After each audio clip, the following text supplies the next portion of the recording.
It's my feel-good breakfast show. Welcome back. This is your Feel Good Breakfast Show, Expresso on S3. Thanks for joining us at the start of a brand new day.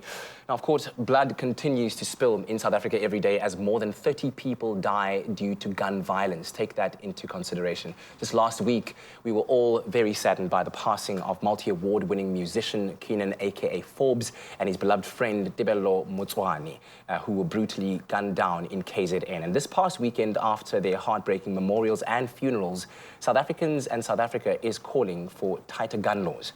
So joining us this morning to chat more about gun laws and the regulation thereof in South Africa is the head of Legalese Intellectual Property and Entertainment Law, Christian Tabor Rayside, as well as Director of Gun Free SA, Adele Kirsten.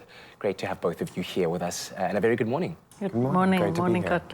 Christian, let me start off with you first by trying to gain a bit more of an understanding on the FCA, or the Firearms Control Act, which does exist in South Africa, and it acts as a mechanism of helping to regulate gun ownership. Tell us a little bit more about it, just to get a broader painted picture. Sure. So it creates the framework for which you apply for the license so that you can acquire legally firearms. It also creates the consequences for when you don't do so legally. So if we didn't have this piece of legislation, there wouldn't be the system that we understand for the acquisition of firearms, but also the consequences for doing it illegally. Yeah.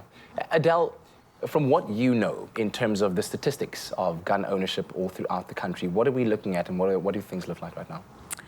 So we have approximately 4.5 million licensed firearms in the country.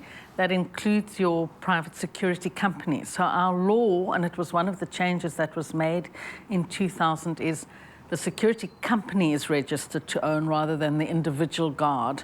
The individual guard, of course, can apply for his own personal sidearm. And so the 4.5 million also includes the state.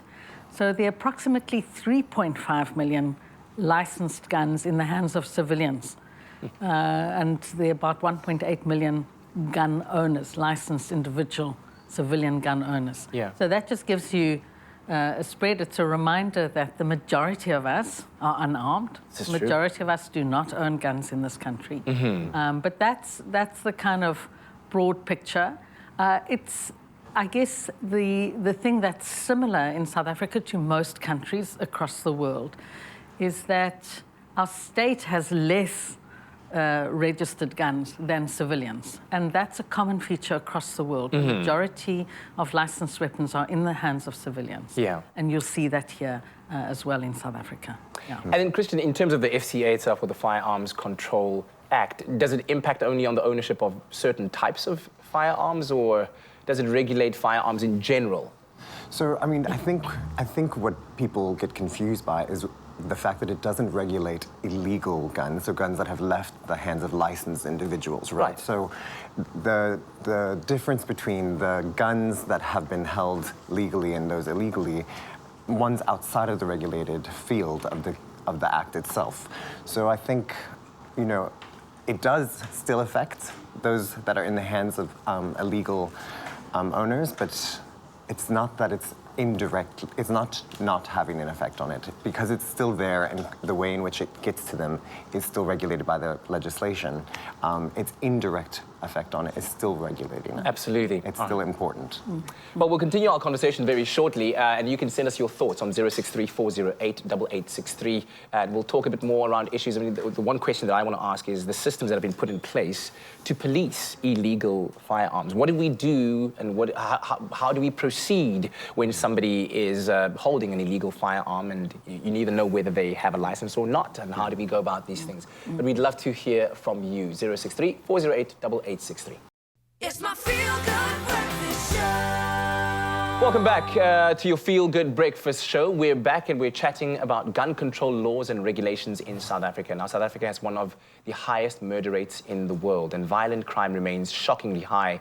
Disturbingly, Almost 5,000 certified firearms are reported stolen in South Africa every year, which ends up on the hands, or in the hands rather, of criminals. And joining us this morning to chat more about gun laws and their regulation in the country, we have Head of Legalese Intellectual Property and Entertainment Law, Christian Tabor Rayside, as well as Director of Gun Free SA, Adele Kirsten. We've been having some very interesting discussions off camera. We'd love to hear from you as well. Please send us your voice notes to 063-408-8863. Let's talk first, Adele, about the rules that are in place, or the protocols that are in place to make sure that those people who acquire firearms legally have really gone through all of the checks. Is that system robust enough? The law certainly is. I guess part of it is about enforcement. But one of the key principles of any good gun law is that you regulate the owner. So that's what are the criteria for you to enter the system. So South Africa has a two-tier process where you get a competency certificate first before you actually apply for the license. And what the competency is, it's not just about having training and being familiar with the weapon and how to disarm it and take out the ammunition, etc. But it's also about understanding the law and the consequences for failure to adhere to the law. But I would say some of the key criteria in South Africa, which is different to some other countries, is age 21. The international norm is 18, but we've got it at 21, and that came through lobbying from grassroots communities in 2000. The other is around violence and the use of violence and incidents of domestic violence. Now, we know that one of the biggest kind of predicators of, or predictions of whether or not you will abuse your gun or be violent is previous history of violent behavior.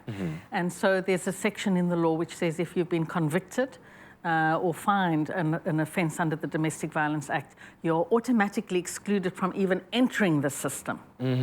Okay, so there are a whole set of criteria for you to enter the system. Obviously, if you've got a criminal record of any sort, you may not even enter the system. Once you've got your competency certificate, the next phase is then to have the license issued.